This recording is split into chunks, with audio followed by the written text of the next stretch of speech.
Bien, les voy a pedir que abran su Biblia en el libro de Romanos, la carta de Pablo a los Romanos, capítulo 10. Vamos a continuar, ¿verdad? Empezamos la semana pasada el capítulo 10, vamos a continuar el mismo capítulo. Romanos capítulo 10. Esta mañana hacía una pregunta, ¿verdad? Y me refería a qué es lo que más necesita el mundo. Dios, ¿verdad? Mencionaba que recibimos noticias, ¿verdad?, en forma diaria, pero no todas son buenas, ¿sí? Pero hay buenas nuevas, ¿verdad?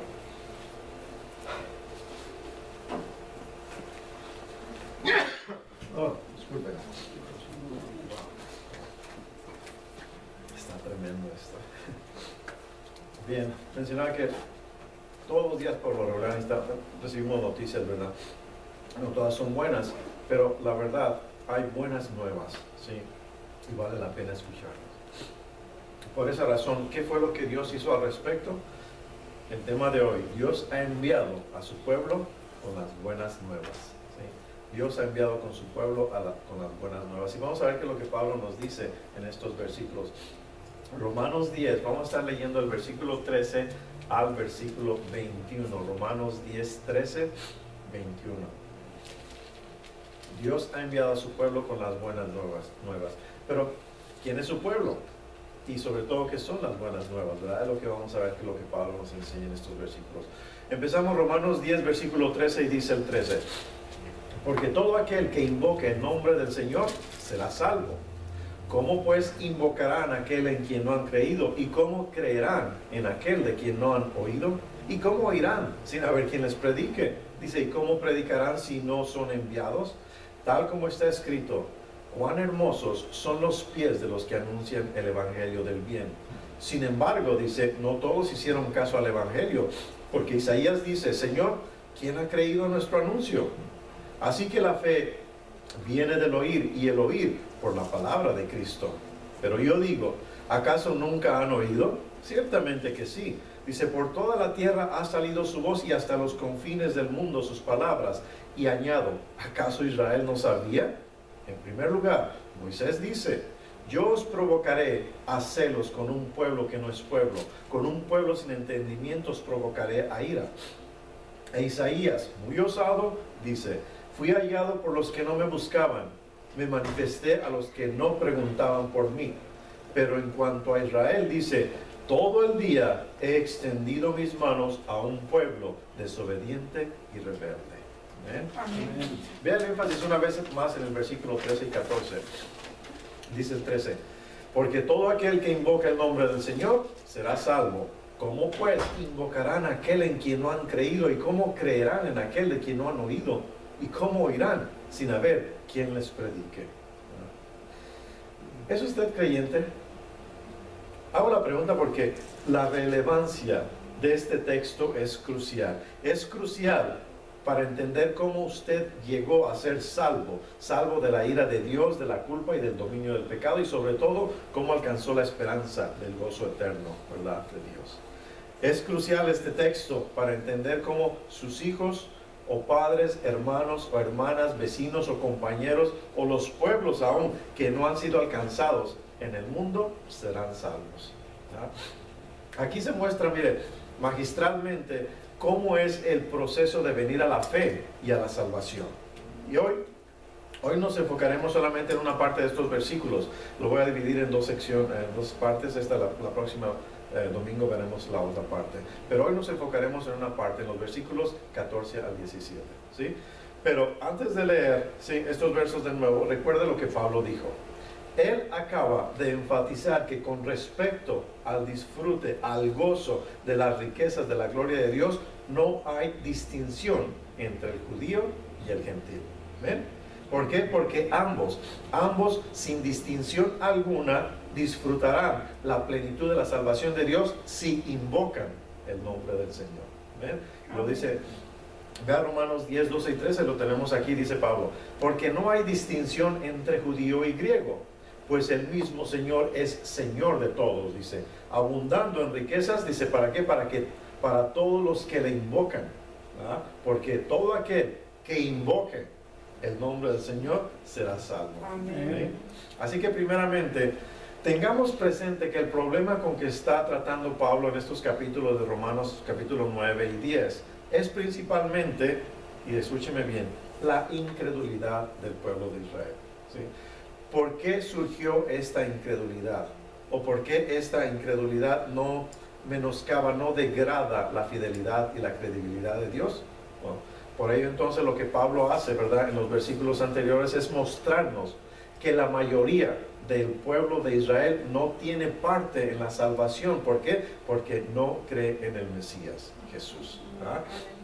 Y esto es lo que Pablo explica precisamente. Vamos a ver los énfasis en el versículo 16 y 21. Sí, y sería bueno leerlos. Miren, lo tenemos aquí. Romanos 10, 16 dice: porque Isaías dice, Señor, ¿quién ha creído a nuestro anuncio?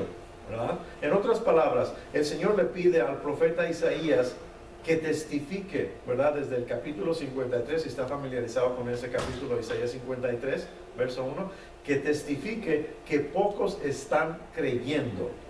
Y lo que él anunció, en lo que él anunció, y recuerde, lo que él proclamó precisamente Isaías en este capítulo 53, es la venida de Cristo, sus sufrimientos, su resurrección y la doctrina de la justificación. Si no está familiarizado con él, le recomiendo que lo lea, Isaías 53. Así que su mensaje, ¿verdad?, de Pablo, ahora en Romanos, ¿verdad?, versículo 16 que estamos viendo, es que pocos judíos, ¿verdad?, pocos judíos están creyendo. ¿Ah? Y de manera similar, también el verso 21, ¿sí?, Pablo cita de nuevo a Isaías. En Isaías 65:2 dice, donde Dios dice, extendí mis manos todo el día hacia un pueblo rebelde. ¿Sí? Como decía, regresaremos a este tema la próxima semana y hablaremos de la incredulidad de Israel, considerando la soberanía de Dios y sobre todo la doctrina de la elección que Pablo enseñó en el capítulo 9 que ya hemos visto. Pero por ahora, observe solamente que el objetivo principal, ¿verdad?, aquí en Romanos capítulo 10, es más que nada resaltar nuevamente que la incredulidad impide que Israel disfrute de las bendiciones de la salvación. ¿Ah? Ahora, en este punto tal vez nosotros pudiéramos objetar diciendo que, bueno, tal vez Dios no estableció los prerequisitos de la salvación para ellos, o que tal vez Israel y por consiguiente también los gentiles no han creído. ¿Por qué? Porque no tienen lo que tienen que tener para creer, ¿verdad? Podemos tener muchas objeciones, pero es aquí cuando entonces Pablo rechaza esas objeciones, explicándonos ahora detalladamente los pasos para la salvación. ¿Sí? Los pasos para la salvación que se aplican, y escúcheme bien, tanto a los judíos como a cualquiera que esté dispuesto a creer. ¿Ah? Y argumenta que los gentiles, recuerde, de hecho, fueron puestos en el lugar de Israel. ¿Bien? Así que hoy nos enfocaremos en los pasos para la salvación, como decía, a fin de saber qué debemos hacer para ser parte del plan salvador de Dios para nosotros, para nuestra familia, para nuestros amigos, para las naciones que no tienen el Evangelio. ¿Okay? Vean su Biblia una vez más conmigo. Romanos 10, vamos a leer el versículo 14 al 17. Dice el versículo 14: ¿cómo pues invocarán a aquel en quien no han creído? ¿Y cómo creerán en aquel de quien no han oído? ¿Y cómo oirán sin haber quien les predique? ¿Y cómo predicarán si no son enviados? Dice, tal como está escrito, cuán hermosos son los pies de los que anuncian el evangelio del bien. Sin embargo, no todos hicieron caso al evangelio, porque Isaías dice, Señor, ¿quién ha creído a nuestro anuncio? Así que la fe, dice, la fe viene del oír, y el oír por la palabra de Cristo. ¿Verdad? Mira, aquí primero, cuando Pablo dice, cuán hermosos son los pies de los que anuncian el evangelio del bien, una vez más está citando al profeta Isaías, ¿verdad? Isaías 52:7, y lo tenemos aquí, dice, qué hermosos son, dice, sobre los montes los pies del que trae buenas nuevas, del que anuncia la paz, dice, del que trae las buenas nuevas de gozo, del que anuncia la salvación, y dice a Sión, tu Dios reina. ¿Sí? Cuando Pablo cita a Isaías, lo hace con dos propósitos. El primero, mire, el primer propósito del que veamos, el que quiere que veamos, es que los predicadores, escúcheme bien, los predicadores del evangelio, o sea, los portadores de las buenas nuevas de Dios, son tan valiosos que incluso sus pies sangrientos, sus pies sucios, nos parecen hermosos. Porque créame, los pies hermosos no son los pies suaves, no son los pies arreglados, los pies pintados, los pies bronceados, no. Los pies hermosos son los pies sucios, los pies desgastados, los pies arrugados, callosos, llenos de cicatrices por las muchas millas de travesía para llevar las buenas nuevas hasta lugares muy remotos, ¿sí? Las que no habrían sido oídas de alguna otra manera. Esos son los pies hermosos.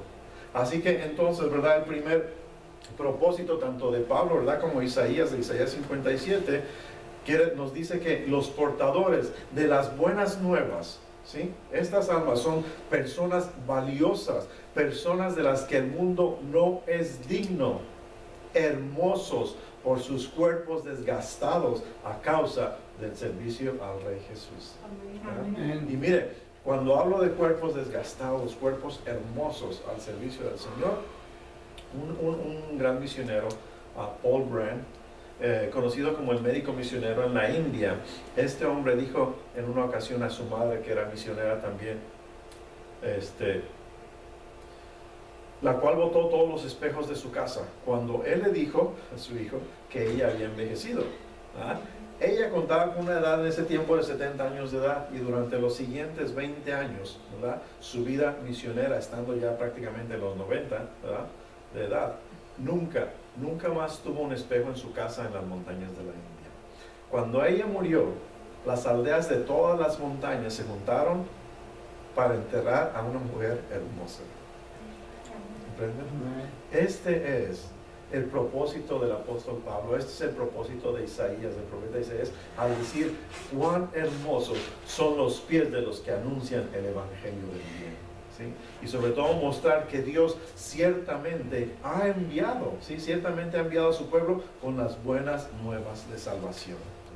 En otras palabras, Dios preparó, y escúcheme bien, Dios preparó las condiciones necesarias para que Israel fuera responsable de creer e invocar al Señor para salvación. Voy a repetirlo. Dios preparó las condiciones necesarias para que Israel fuera responsable de creer e invocar al Señor para salvación. Creer e invocar, ¿sí? Enfoquémonos entonces, ¿verdad?, en las condiciones que Dios estableció por causa de Israel y que deben existir donde quiera, escúcheme bien, donde quiera que alguien vaya a ser salvo. ¿Sí?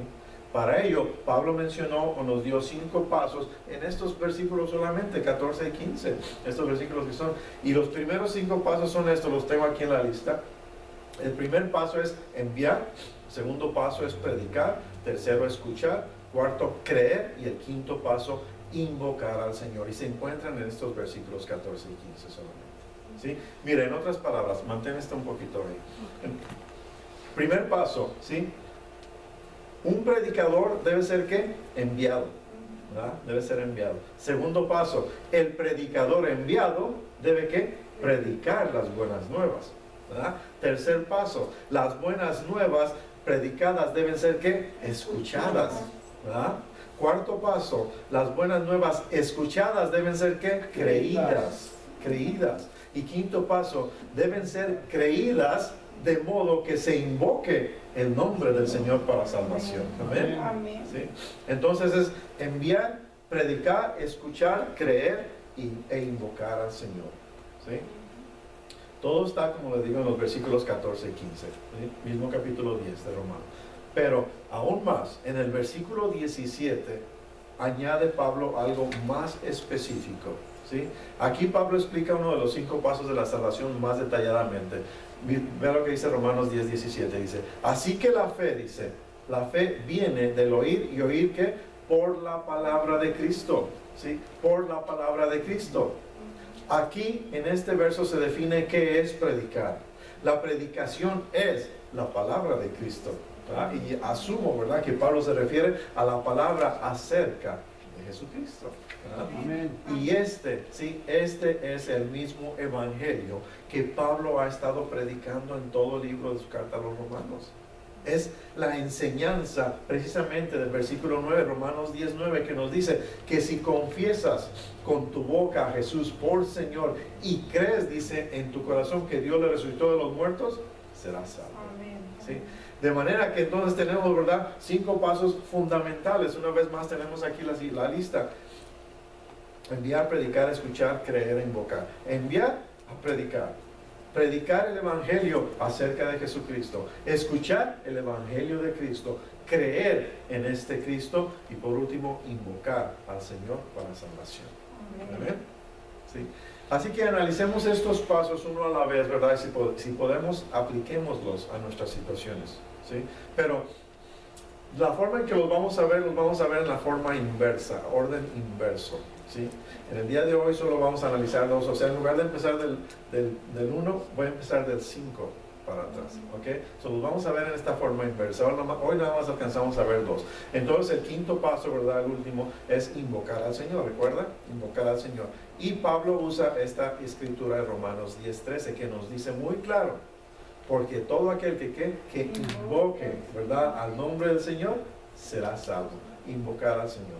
Ahora, ¿por qué Pablo dice que invocar al Señor es algo que necesariamente tiene que suceder después de creer en el Señor? ¿Que no somos justificados solo por la fe?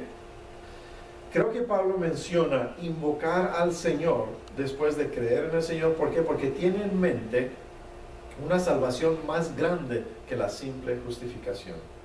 Creo que se refiere a la experiencia, escúcheme bien, se refiere a la experiencia completa de la liberación no solo de la culpa del pecado, sino del poder de esta culpa y de muchas tentaciones, de los juicios del infierno, inclusive de la misma ira de Dios en los últimos días.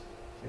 Recuerde, Dios ha ordenado que seamos justificados por fe, ¿verdad? Por fe, pero que expresemos de 1000 maneras posibles esa fe en nuestra vida. ¿Cómo? Invocando al Señor para liberación y ayuda, creyendo. Y usted puede ver esta gran verdad repetida en la Escritura, por ejemplo en los Salmos. En el Salmo 50:15, por ejemplo, dice, y note muy bien aquí, dice, invócame en el día de la angustia, yo te libraré y tú me honrarás. Y el Salmo 145:18 dice, el Señor está cerca de todos los que le invocan, y aclara, dice, de todos los que le invocan en verdad. Amén. Y por solo mencionar, por ejemplo, un ejemplo de la vida de Jesús, si recuerda en el Evangelio de Marcos creo que es el capítulo 10, nos habla de un ciego, Bartimeo, ¿sí? Este ciego, este hombre Bartimeo, escucha que Jesús viene, ¿verdad? Y comienza a gritar, Hijo de David, ten misericordia de mí. ¿Qué hizo Jesús? Jesús le dice, ¿qué deseas que haga por ti? Y el ciego le dice, Raboni, que recobre la vista. ¿Sí? Entonces Jesús dice, vete, tu fe, le dice, tu fe te ha sanado. De manera que Jesús ve el llamado de Bartimeo como una consecuencia o una evidencia de su fe, e incluso afirma que su fe es decisiva. Por eso es que, mire, entonces Pablo ve la salvación como la bendición perfecta que recibimos al tener a Jesús como Señor nuestro en nuestra vida. Y es precisamente la salvación que Él nos ha estado hablando. Romanos 8:28 es lo que nos dice. Y sabemos, dice, que para los que aman a Dios, todas las cosas, dice, todas las cosas cooperan para bien. ¿Sí? Todas las cosas obran para bien siempre. Entonces, las bendiciones las recibimos al invocar al Señor. ¿Sí? Así debiéramos vivir nuestras vidas. Debemos invocar continuamente al Señor. ¿Sí? Y es como Pablo precisamente invoca. Mire, algunas veces las personas preguntan si está bien orar a Jesús. Bueno, Pablo define a un cristiano como la persona que continuamente ora al Señor Jesús.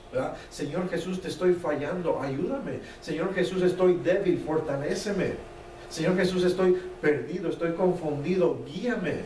Señor Jesús, estoy atrapado en una red de tentación y pecado, redímeme. Eso es ser un cristiano. Amén. Y precisamente esto nos lleva hacia el segundo de los 5 pasos de la salvación, como estaba diciendo, en orden inverso, ¿verdad? Vimos invocar el nombre del Señor. Esto nos lleva al siguiente paso, que es creer en el Señor. Creer en el Señor, y Pablo nos da la escritura, Romanos 10:14, cuando dice, ¿cómo pues invocarán primero a aquel en quien no han creído? ¿Sí? Creer en el Señor. ¿Sí? Aquí usted pudiera tal vez responder, bueno, muchas personas invocan al Señor, ¿verdad?, en emergencias, a pesar de que no creen en Él. Y sí es cierto, es verdad. Y yo creo que, pero yo creo que tal vez, vamos a decir, las 2 ocasiones que más se suele escuchar el nombre de Dios o el nombre de Jesucristo fuera de la comunidad religiosa, es cuando una persona se martilla un dedo, ¿sí?, o se encuentra en un accidente grave, ¿cierto? ¿Sí? Ahí sí invocan el nombre de Dios. Pero créame, estos llamados no provienen de fe. No.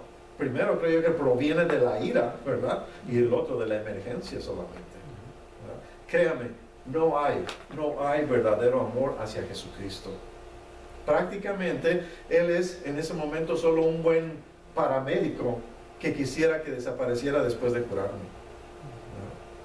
Pero sí, Pablo nos aclara, y bien rápido, esta ambigüedad, y ciertamente ya lo ha hecho, porque el llamado que Pablo tiene en mente es para invocar a Jesucristo como Señor, como nuestro Señor, ¿verdad? No como el extraño que aparece para sacarnos de un apuro y luego desaparece, no. Y es lo que precisamente Pablo nos dice en el versículo 9, Romanos 10:9, y ahí lo aclara, dice, si confiesas, ¿sí?, si confiesas con tu boca a Jesús por Señor y crees, dice, en tu corazón que Dios le resucitó de entre los muertos, serás salvo. ¿Sí? De manera entonces que, de acuerdo a las palabras de Pablo, ¿verdad?, el llamado que salva es el que invoca a Jesús por Señor. Amén. Por esto es que Pablo dice, ¿verdad?, ¿cómo pues invocarán a aquel en quien no han creído? Y es así, mientras usted no crea en Jesús como Señor, no podrá invocarlo como Señor. Y creo yo aquí que este sería un buen momento para hacer algunas observaciones acerca de lo que la fe es. ¿Sí? ¿Qué es la fe? Y la primera observación que acabamos de ver, y que es sumamente importante para quienes han sido sobre todo enseñados erróneamente, equivocadamente, acerca de su conversión y crecimiento, es la fe salvadora, la fe que salva, desde el principio, escúcheme bien, desde el principio cree en Jesús como Señor y lo invoca como Señor. ¿Ah? Y usted lo puede ver bíblicamente, esto es fundamental. En Romanos 10:9, una vez más, el mismo versículo, Pablo lo aclara. Si confiesas con tu boca a Jesús por Señor y crees en tu corazón que Dios le resucitó entre los muertos, serás salvo. En otras palabras, si no confiesa a Jesús como Señor, usted no es salvo. Este verso lo dice muy claro, explica claramente que el Señor a quien invocamos para ser salvos es el Señor Jesús, ¿verdad? Eso es lo que hace la fe que salva, la fe salvadora que invoca a Jesús como Señor. Amén. Así que es incorrecto entonces decir que hay fe salvadora, que hay fe que salva donde no hay sujeción, donde no hay unión a la persona de Jesucristo, a Jesús como Señor. Porque la fe que salva, la fe salvadora, es la fe en el Señor Jesucristo, aunque al principio comprendamos muy poco. Bien, mira, ahora, una segunda observación es que la fe cree en hechos. La fe cree en hechos, ¿sí? Y está bastante claro. Mismo versículo, Romanos 10:9 dice que si confiesas con tu boca a Jesús por Señor y crees en tu corazón que Dios le resucitó de entre los muertos, serás salvo. La resurrección de Jesús de entre los muertos es un hecho histórico, ¿sí? Realmente sucedió en el espacio y tiempo de la historia. La fe salvadora, la fe que salva, lo cree así. ¿Entiende? Y es por esto que la fe en Jesús como Señor, como Salvador, puede estar a veces tan debilitada en muchos. ¿Por qué? Porque la fe está fundamentada en los hechos, y los hechos muchas veces no son conocidos por muchos. ¿Entiende? Por ello es que los evangelios están aquí, para mostrarnos los hechos, ¿sí? Los hechos precisos con toda su significancia personal y poderosa. Estos hechos son fundamentales y esenciales. La fe salvadora cree en los hechos y los ve como hechos revelados gloriosamente, ¿sí? Aún más, la fe salvadora es más que creer en los hechos. Es también una confianza personal en que Cristo nos ha salvado y cumplirá en nosotros todas las promesas salvadoras de Dios, incluyendo el eterno gozo en Él. Amén. Amén. Así que, ¿usted tiene fe? ¿Usted verdaderamente cree? Déjeme decirle, en Santiago 2:19 dice, y escuche bien, también los demonios creen y tiemblan. ¿Sí? ¿Qué significa esto? En otras palabras es, los malvados creen. Los malvados creen. Creen que el Hijo de Dios fue encarnado. Creen que vivió una vida perfecta como el inmolado Cordero de Dios. Creen que murió por los pecadores, que se levantó de entre los muertos, que reina y que un día los lanzará en el lago del fuego. Ellos creen eso. Pero el hecho de creer no los hace buenos en lo absoluto. ¿Por qué? Porque son enemigos de Jesús. Creen y tiemblan. ¿Sí? La verdadera fe, la fe salvadora, se apoya en los hechos, se apoya, descansa, o sea, nos hace sentir como en casa, seguros. Esa es la verdadera fe. En otras palabras, la fe salvadora experimenta en nuestra vida un despertar de la confianza en nuestras almas, pues estos hechos, cuando los conocemos y sabemos de ellos, han pagado mi deuda. Estos hechos han pagado mi deuda, estos hechos han provisto mi justicia y han abierto para mí el camino al paraíso. ¿Verdad? De modo que entonces la fe salvadora es descansar confiados en estos hechos que Dios nos ha salvado. ¿Y cómo surge esta confianza? Aquí está claro que surge por medio de la palabra. Pablo nos dice muy claro en Romanos 10:17. Así que la fe viene ¿qué? Del oír. Y el oír por la palabra de Cristo. Amén. Amén.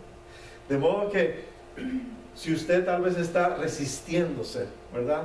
Póngase a sí mismo en el camino de la palabra, en el camino de escuchar el mensaje de la cruz. ¿Por qué? Porque precisamente el Evangelio de Jesucristo crucificado, el Evangelio de Jesucristo levantado, es el medio que Dios utiliza para darnos la confianza de que somos salvos, gracias a ese hecho glorioso.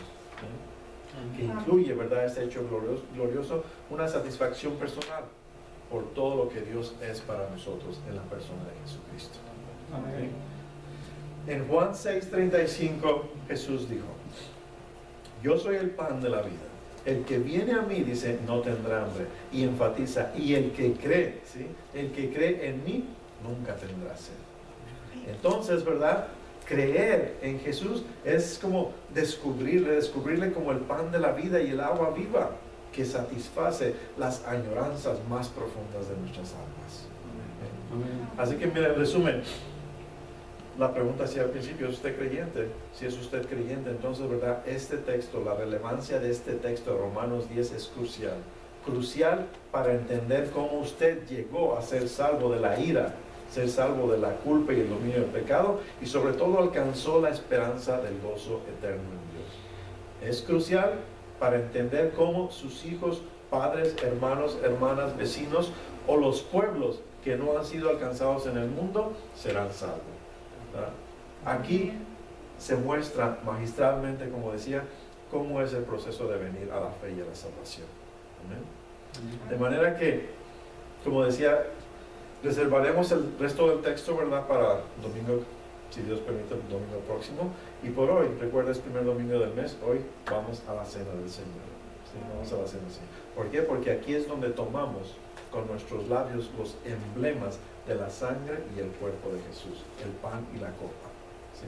Porque Él ha ordenado que del mismo modo que comemos y bebemos físicamente, también debemos comer y beber espiritualmente. ¿Verdad? Así de que vayamos a la mesa y disfrutemos de Cristo juntos. Pónganse de pie, por favor.